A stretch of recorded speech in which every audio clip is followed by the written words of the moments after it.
Hi മക്കളെ, നിങ്ങൾ +1 പഠിക്കുന്ന സമയത്ത് നിങ്ങൾ സയൻസ് ആയിക്കോട്ടെ, കൊമേഴ്സ് ആയിക്കോട്ടെ, ഹ്യൂമാനിറ്റീസ് ആയിക്കോട്ടെ, ഒരുപാട് കുട്ടികൾ എന്നെ ഇങ്ങനെ വിളിച്ചിട്ട് പറയുന്നു, സാറേ ലൈഫിൽ എന്താവണം എന്നുള്ളതിനെക്കുറിച്ച് ഒരു ഐഡിയ ഒന്നുമില്ല, ആകെ ഒരു കൺഫ്യൂഷനാണെന്നൊക്കെ. അപ്പോൾ ഞാൻ അവരോട് പറഞ്ഞാൽ നീ ഇപ്പോൾ ഒന്നും തീരുമാനിക്കേണ്ട, നീ +1 മര്യാദയ്ക്ക് പഠിക്ക്, ഒരു +2 ഒക്കെ എത്തുമ്പോൾ എന്തെങ്കിലുമൊക്കെ ഒരു തീരുമാനമാവും എന്നുള്ളതാണ്.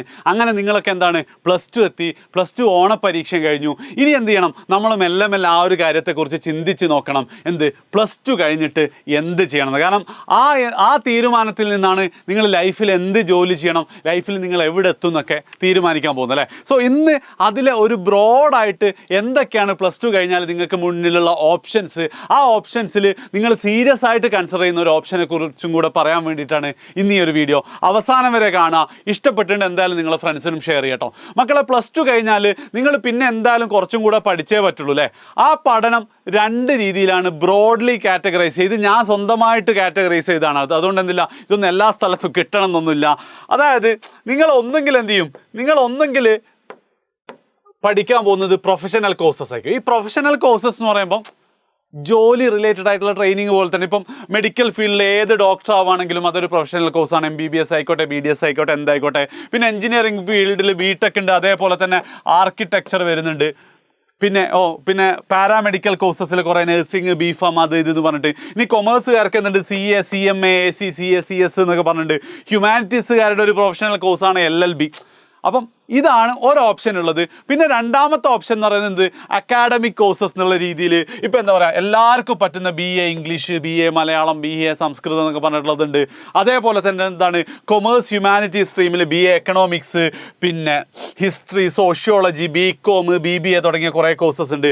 അതേപോലെ തന്നെ സയൻസ് പഠിച്ച കുട്ടികൾക്ക് മാത്രം പോകാൻ പറ്റുന്ന BSc physics, BSc chemistry, BSc zoology എന്നൊക്കെ പറഞ്ഞിട്ടുള്ള സാധനങ്ങളൊന്നുണ്ട്, പഠിക്കാനുണ്ട്. ഓക്കെ, ഇത് പ്രൊഫഷണൽ കോഴ്സസ്, ഇത് അക്കാഡമിക് കോഴ്സസ് ആണ്. ഞാൻ പൊതുവേ ഈ പ്രൊഫഷണൽ കോഴ്സസിന് കുറച്ച് ഗ്ലാമറൊക്കെ കൂടുതലാണ്. MBBS, BTech അല്ലെങ്കിൽ എന്താണ് CA എന്നൊക്കെ പറഞ്ഞാൽ കുറച്ച് ഗ്ലാമറൊക്കെ കൂടുതലാണെങ്കിലും ഇതിൻ്റെ ഒരു വലിയ പ്രശ്നം എന്താണെന്ന് വെച്ച് കഴിഞ്ഞാൽ ഇത് വളരെ ലിമിറ്റഡ് നമ്പർ ഓഫ് സീറ്റ്സേ ഉള്ളൂ.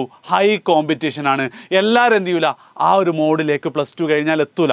ഇപ്പോഴൊക്കെ ചിലപ്പോൾ എന്തായിരിക്കും, നിങ്ങൾക്ക് എന്താണ് CA എടുക്കണം എന്നൊക്കെ ആഗ്രഹം ഉണ്ടെങ്കിലും ചിലപ്പോൾ അവസാനം നമുക്ക് BCom ആദ്യം എടുക്കാമെന്നൊക്കെ ഉള്ളൊരു ചിന്തയിൽ വരും. ചുരുക്കി പറഞ്ഞാൽ നിങ്ങൾ +2 കഴിയുമ്പോഴും 70% ആൾക്കാരും എന്തായിരിക്കും ഈ ഒരു അക്കാഡമിക് കോഴ്സസിലേക്കാണ് നിങ്ങൾ എത്തുക. കാരണം ബാക്കി 30% സീറ്റേ എന്തുള്ളൂ നമ്മളെ നാട്ടിലുള്ളൂ എന്നുള്ളതാണ് അതിൻ്റെ ഒരു റിയാലിറ്റി.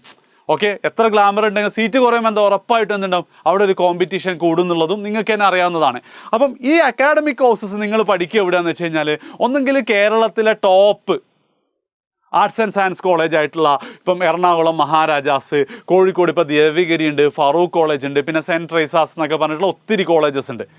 ഇത് കൂടാതെ എന്തുണ്ട്, നിങ്ങളുടെ നാട്ടിൽ, എൻ്റെ നാട്ടിലൊരു MET arts and science college ഉണ്ടായിരുന്നു. അപ്പോൾ അതുപോലെ നാട്ടിലടക്കുന്നുണ്ട് ഇതുപോലത്തെ ആർട്സ് ആൻഡ് സയൻസ് കോളേജ് ഉണ്ട്.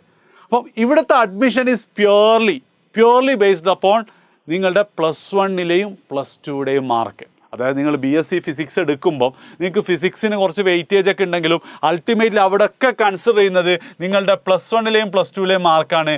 അഥവാ 1200-ൽ എത്ര മാർക്ക് കിട്ടും എന്നതിനനുസരിച്ചിരിക്കും. ഓക്കെ, അപ്പോൾ 1200 ഒരു 850 മാർക്കൊക്കെ ആണെങ്കിൽ നിങ്ങൾക്ക് എന്തായിരിക്കും MET. അത് മോശമൊന്നുമല്ല കേട്ടോ, MET ആർട്സ് ആൻഡ് സയൻസ് അത്യാവശ്യം നല്ല കോളേജ്, പക്ഷേ നാട്ടിൽ തന്നെയാണ്. അതത്ര നല്ല ഓപ്ഷനല്ല. നിങ്ങൾ +2 കഴിഞ്ഞു, നിങ്ങൾ എന്ത് ചെയ്യണം, പുറത്തേക്ക് സഞ്ചരിക്കേണ്ട, ലോകം കാണേണ്ട, കൂടുതൽ അടിപൊളി ആൾക്കാരെ പരിചയപ്പെടേണ്ട സമയമാണ് നിങ്ങളുടെ ആ ഒരു ഏജ്, യൂത്തിലേക്ക് കിടക്കുന്ന ഏജ് എന്നാണ് എൻ്റെ ഒരു വിശ്വാസം.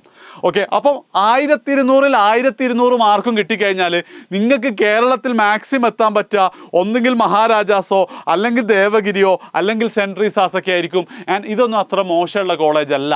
പക്ഷേ ഇത് കൂടാതെ അതിനേക്കാൾ കിടിലനായിട്ടുള്ള ഒരു ഓപ്ഷൻ ഇപ്പം നിങ്ങളുടെ മുന്നിൽ എന്തുണ്ട്, വാതിൽ തുറന്നു വെച്ചിട്ടുണ്ട്. അതായത് ചോദ്യം എത്രയേ ഉള്ളൂ, കേരളത്തിലൊരു നല്ല കോളേജിൽ പഠിക്കണോ, arts and science BSc ഫിസിക്സോ BComോ BA എക്കണോമിക്സോ പഠിക്കണോ, അതോ ഇതുപോലത്തെ ഇന്ത്യയിലെ ഏറ്റവും ബെസ്റ്റ് ക്യാമ്പസുകളിൽ പഠിക്കണോ? ഈ ക്യാമ്പസുകൾ നമ്മൾ പൊതുവായി പറയുന്ന പേരാണ് സെൻട്രൽ യൂണിവേഴ്സിറ്റി. ഈ സെൻട്രൽ യൂണിവേഴ്സിറ്റിയിൽ ഒരുപാടുണ്ട് കേട്ടോ. ഇപ്പോൾ ഏറ്റവും ടോപ്പ് ഞാൻ മനസ്സിലാക്കുന്നത് ഡൽഹി യൂണിവേഴ്സിറ്റിയാണ്. അതേപോലെ തന്നെ പോണ്ടിച്ചേരി യൂണിവേഴ്സിറ്റി ഉണ്ട്, ജവഹർലാൽ നെഹ്റു യൂണിവേഴ്സിറ്റി, JNU എന്ന് പറയുന്ന യൂണിവേഴ്സിറ്റി ഉണ്ട്. ഹൈദരാബാദിലൊക്കെ ഒരുപാട് നല്ല യൂണിവേഴ്സിറ്റികളുണ്ട്. എന്തിന്, കേരളത്തിൽ കാസർഗോഡ് അടക്കം ഒരു സെൻട്രൽ യൂണിവേഴ്സിറ്റി ഉണ്ട്. എന്താ സെൻട്രൽ യൂണിവേഴ്സിറ്റിയുടെ ഏറ്റവും വലിയ അഡ്വാൻറ്റേജ് എന്ന് പറഞ്ഞു കഴിഞ്ഞാൽ അവിടെ ക്യാമ്പസ് മാത്രമല്ല, ക്യാമ്പസ് എന്ന് പറഞ്ഞാൽ വലിയ ക്യാമ്പസ് ആയിരിക്കും, കുറച്ചും കൂടെ എന്തായാലും കൂടുതൽ ഫണ്ട് ഉണ്ടാവും. കാരണം സെൻട്രൽ ഗവൺമെൻറ് ഡയറക്റ്റ് ഫണ്ട് ചെയ്യുന്ന യൂണിവേഴ്സിറ്റികളാണ്, ബെറ്റർ ഇൻഫ്രാസ്ട്രക്ചർ ഒക്കെ ആയിരിക്കും. പക്ഷേ അതിനേക്കാൾ കൂടുതൽ നിങ്ങൾക്ക് കിടിലൻ ആൾക്കാരെ പരിചയപ്പെടാൻ പറ്റുന്നതാണ്. നിങ്ങൾ ഏത് മഹാരാജാസ് പഠിച്ചാലും കേരളത്തിലെ കുട്ടികൾ അവിടെ ഉണ്ടാവുള്ളൂ. ചിലപ്പോൾ 1-2 അല്ലാത്ത ആൾക്കാരുണ്ടാവായിരിക്കും. പക്ഷേ സെൻട്രൽ യൂണിവേഴ്സിറ്റി എന്ന് പറഞ്ഞാൽ ഇന്ത്യയുടെ ഒരു മിക്സ്ചറാണ്. ഇന്ത്യയിലെ ഓരോ സംസ്ഥാനത്തെയും ഏറ്റവും ബെസ്റ്റ് കുട്ടികളായിരിക്കും. ഇപ്പം ഇതിലിപ്പോൾ ഡൽഹി യൂണിവേഴ്സിറ്റിയിലെ സെൻറ്റ് സ്റ്റീഫൻസ് എന്ന് പറഞ്ഞ കോളേജൊക്കെ ശരിക്കും അതൊരു IAS ഫാക്ടറി ആണെന്നാണ് പറയാം. അല്ല, JNU എന്നൊക്കെ പറയുന്നത് അതൊരു IAS ഫാക്ടറിയാണ്. ഒരുപാട് സിവിൽ സർവൻസ് ആ കോളേജുകളിൽ പഠിച്ചാണ്. സെൻറ്റ് സ്റ്റീഫൻസ് ഒക്കെയാണ് കഴിഞ്ഞ എനിക്ക് തോന്നുന്നത് 3-4 വർഷവും ടോപ്പ് 10 ഒത്തിരി കുട്ടികൾ സെൻറ്റ് സ്റ്റീഫൻസിൽ പഠിച്ച ആൾക്കാരുണ്ട്. അപ്പം അതുപോലത്തെ കിടിലൻ ആൾക്കാരെ പഠിക്കാൻ പറ്റും. ആൻഡ് ഈ കിടിലൻ ആൾക്കാരുമായിട്ട് നിങ്ങൾ ഇൻറ്ററാക്ട് ചെയ്താൽ തന്നെ എന്താ, നിങ്ങൾക്ക് ബെറ്റർ എക്സ്പോഷർ കിട്ടും. എന്താണ് മണിപ്പൂരിലെ അവസ്ഥ, എന്താണ് രാജസ്ഥാൻ, അവരെങ്ങനെയാണ് എന്ത് ചെയ്യുന്നത്, ഈ ഹൈ ഹീറ്റ് മാനേജ്, അങ്ങനെ എന്താ പറയുക, ലോക വിവരം ഭയങ്കരമായിട്ട് കൂടും. ഇത് ഞാൻ പറയാൻ കാരണം വെച്ചാൽ ഞാൻ ഇവിടെ ഒന്നല്ല പഠിച്ചത്, ഞാൻ കോഴിക്കോട് NITയിലാണ് പഠിച്ചത്. NITയിൽ 50% മലയാളികളും 50% പുറത്തുള്ള ആൾക്കാരാണ്. അപ്പം അവരോട് ഇൻറ്ററാക്ട് ചെയ്ത് അവരോട് സംസാരിച്ച്, ഇനി അതുമാത്രമല്ല അവിടെ നടക്കുന്ന പരീക്ഷയിലൊക്കെ ഈ കിടിലൻ ആൾക്കാർ തമ്മിലാണ് കോമ്പറ്റീഷൻ. അപ്പം സ്വാഭാവികമായിട്ടും നമ്മളെ ലെവലും നമ്മൾ ഉയർത്തേണ്ടി വരും.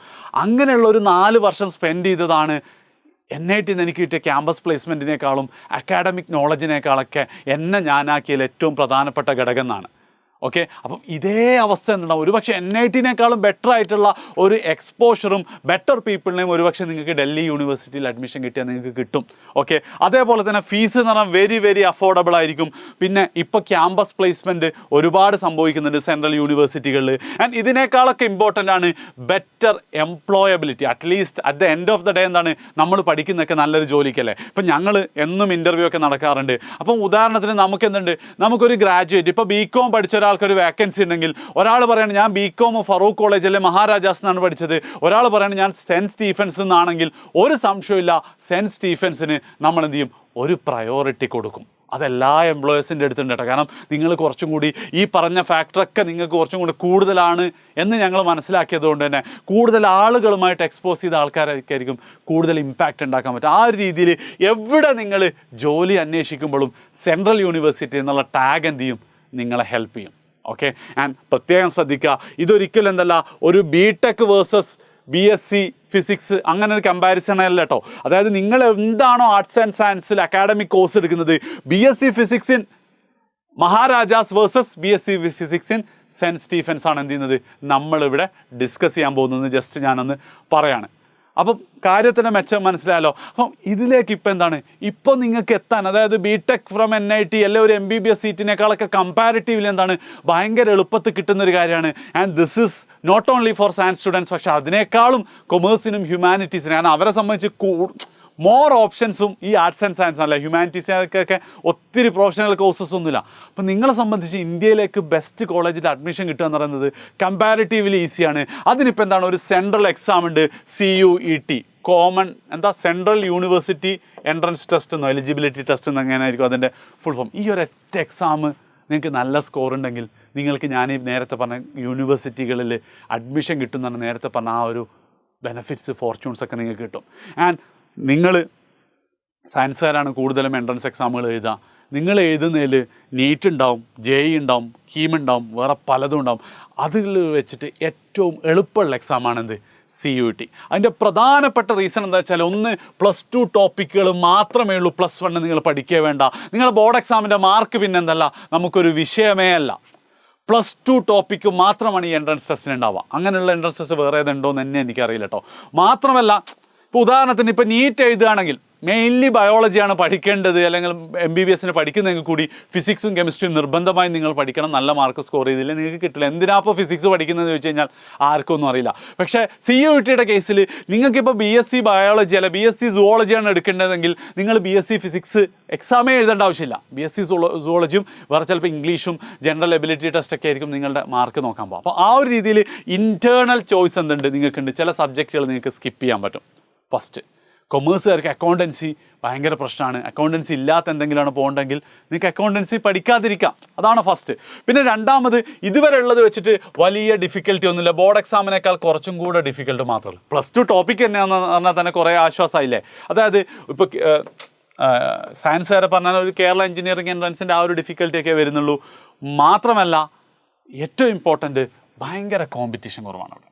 കോമ്പറ്റീഷൻ കമ്പാരിറ്റീവ്ലി കുറവാണ്. അതിന് കുറേ റീസൺസ് ഉണ്ട്. ഒന്നാമത്തെ കാര്യം, ഇപ്പോൾ ഈ CUET കുറിച്ച് കേട്ട ആൾക്കാരടക്കം നിങ്ങൾ ഈ വീഡിയോ ഇതുവരെ എത്തിയിട്ടുണ്ടെങ്കിൽ നിങ്ങൾ അത്ര പോലും ഇതിനെക്കുറിച്ച് അറിയാത്ത ഒരുപാട് ആൾക്കാരുണ്ടാവും. അവർ കേൾക്കുക ഒരു ക്രിസ്മസ് എക്സാമിന് ശേഷം ജനുവരിയിലായിരിക്കും, അല്ലെങ്കിൽ മാർച്ച് ബോർഡ് എക്സാം കഴിഞ്ഞിട്ടായിരിക്കും. പക്ഷേ നിങ്ങൾ വളരെ നേരത്തെ തന്നെ പഠിച്ചു തുടങ്ങിക്കഴിഞ്ഞാൽ നിങ്ങൾക്ക് എന്ത് ചെയ്യാൻ പറ്റും?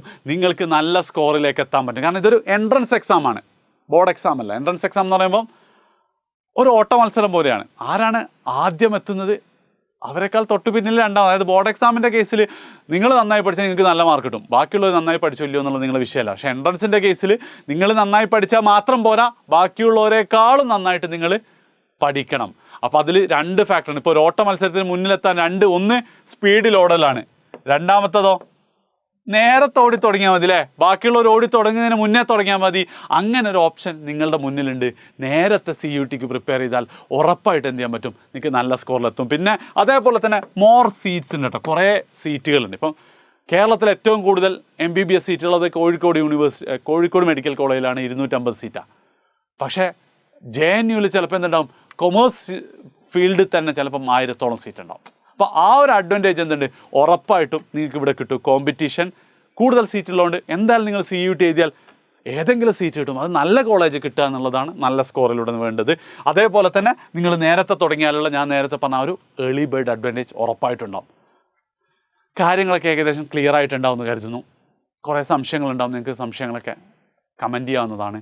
അപ്പം ഇതിനെന്താ സാറേ ചോദിക്കേണ്ടതെന്ന് ചെയ്താൽ നിങ്ങൾ ചെയ്യേണ്ടത്, നിങ്ങൾ എജ്യൂപോർട്ടിൻ്റെ board exam plus CUET fast track ബാച്ചിൽ സ്റ്റാർട്ട് ചെയ്യുക. അതായത് ഈ മാസം അവസാനം, അതായത് ഓണം കഴിഞ്ഞിട്ട് നമ്മൾ ആ ഒരു ബാച്ച് സ്റ്റാർട്ട് ചെയ്യും. അതായത് ഈ വർഷം കേരളത്തിൽ നിന്നും ഈ സെൻട്രൽ യൂണിവേഴ്സിറ്റികളിൽ പോയിട്ട് ഒരുപാട് കുട്ടികളുണ്ട്. അതിൽ ചില കുട്ടികൾക്കൊക്കെ 2 സബ്ജക്റ്റിലൊക്കെ ഫുൾ മാർക്കാണ് CUET. നമ്മുടെ സൂര്യ തേജസ്, അവൻ ഡൽഹി യൂണിവേഴ്സിറ്റി, അങ്ങനെ 2-3 ആൾക്കാർ, പേര് ഞാൻ മറന്നു.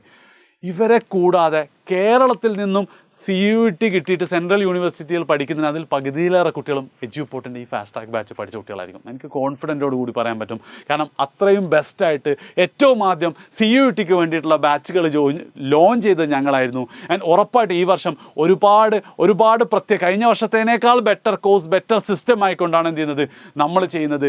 ബാച്ചിൽ നിങ്ങൾ ജോയിൻ ചെയ്തുകൊണ്ട് കാര്യമില്ല, ബാച്ചിൽ ജോയിൻ ചെയ്തിട്ട് ഞങ്ങൾ പഠിക്കുന്നത് പോലെ നിങ്ങൾ പഠിക്കുകയാണെങ്കിൽ ഉറപ്പായിട്ട് എന്തായിരിക്കും അടുത്ത വർഷം ഏതെങ്കിലും, ഇപ്പം സൂര്യ തേജസ് ഡൽഹി യൂണിവേഴ്സിറ്റി കിട്ടിയപ്പോൾ ഞാൻ പറഞ്ഞടാ ഇപ്പോൾ ഡൽഹിയിൽ വന്നാൽ എനിക്ക് ആളായല്ലോ ജസ്റ്റ് ഒന്ന് കാണാനും സംസാരിക്കാനൊക്കെ എന്നുള്ളത്. അപ്പം ആ ഒരു ലെവലിൽ എന്ത് ചെയ്യാൻ പറ്റും, നിങ്ങൾക്ക് അടുത്ത വർഷം നിങ്ങളെ എനിക്ക് കാണാൻ പറ്റും. അപ്പം ഒരിക്കലും എന്ത് ചെയ്യരുത്, അതായത് മക്കൾ അൾട്ടിമേറ്റ്ലി നിങ്ങൾ മനസ്സിലാക്കേണ്ടത് ലൈഫ് ഈസ് നോട്ട് ഈസി. ഒരിക്കലും ഒരു പണിയെടുക്കാതെ വലിയ നിലയിലെത്തുമെന്ന് വിചാരിച്ചാൽ അത് നടക്കാൻ പോകുന്നില്ല. അപ്പം നിങ്ങളെ സംബന്ധിച്ച് എടുക്കുന്ന പണിയിൽ ഏറ്റവും എളുപ്പത്തിൽ ചെയ്യാൻ പറ്റുന്ന ഒരു ഓപ്ഷനാണ് CUET. ആൻഡ് ആ CUET, അതായത് നിങ്ങൾ പ്രൊഫഷണൽ കോഴ്സസ് കൺസിഡർ ചെയ്യുന്നില്ലെങ്കിൽ ഉറപ്പായിട്ട് പിന്നെ നിങ്ങളുടെ ഓപ്ഷൻ CUET നല്ല സ്കോർ വാങ്ങുക, ഇന്ത്യയിലെ ഏറ്റവും ബെസ്റ്റ് യൂണിവേഴ്സിറ്റിയിൽ നിന്ന് പഠിക്കുക എന്നാണ്. അതിന് ഏറ്റവും നല്ല ഓപ്ഷനാണ് എജ്യൂപോർട്ടിൻ്റെ ബാച്ച്. അപ്പം ഇതിനെക്കുറിച്ചുള്ള ഒരു ഓറിയൻറ്റേഷൻ ക്ലാസ് നമ്മൾ ഇനി നടത്തുന്നുണ്ട്. അതിൻ്റെ ലിങ്ക് ഞാൻ കമൻറ്റിൽ പിൻ ചെയ്യാം. ഇനി കൂടുതൽ ഡീറ്റെയിൽസ് അറിയണമെങ്കിൽ ഒന്നെങ്കിൽ നിങ്ങൾക്ക് എന്ത് ചെയ്യാം, ഈ നമ്പറിൽ വിളിക്കാം, അല്ലെങ്കിൽ നിങ്ങൾ ആരെങ്കിലും എജ്യൂപോർട്ടിൻ്റെ പാർട്ടായിട്ട് നമ്മുടെ ടീച്ചേഴ്സും മെൻറ്റേഴ്സ് കോൺടാക്ട് ചെയ്യുന്നുണ്ടെങ്കിൽ അവരോട് പറഞ്ഞാൽ മതി. അവർ ബാച്ചിൻ്റെ ഡീറ്റെയിൽസും ഫീസും കാര്യങ്ങളൊക്കെ പറയും. പക്ഷേ ഒരു കാര്യം ഉറപ്പാണ്, this is the best available in Kerala മാത്രം, ഇന്ത്യയിലെ തന്നെ ഏറ്റവും ബെസ്റ്റ് CUET കോഴ്സാണ് ഞങ്ങൾ കൊടുത്തുകൊണ്ടിരിക്കുന്നത്. ആൻഡ് വേഗം ജോയിൻ ചെയ്തിട്ട് മാത്രം കാര്യമില്ല, പഠിക്കുക. വേണമെങ്കിൽ എന്ത് ചെയ്തോ, ഫ്രണ്ട്സുകൾ ആരെങ്കിലുമൊക്കെ കൂട്ടിക്കോ, അവർക്കും കൂടെ വീഡിയോ ഷെയർ ചെയ്യാം.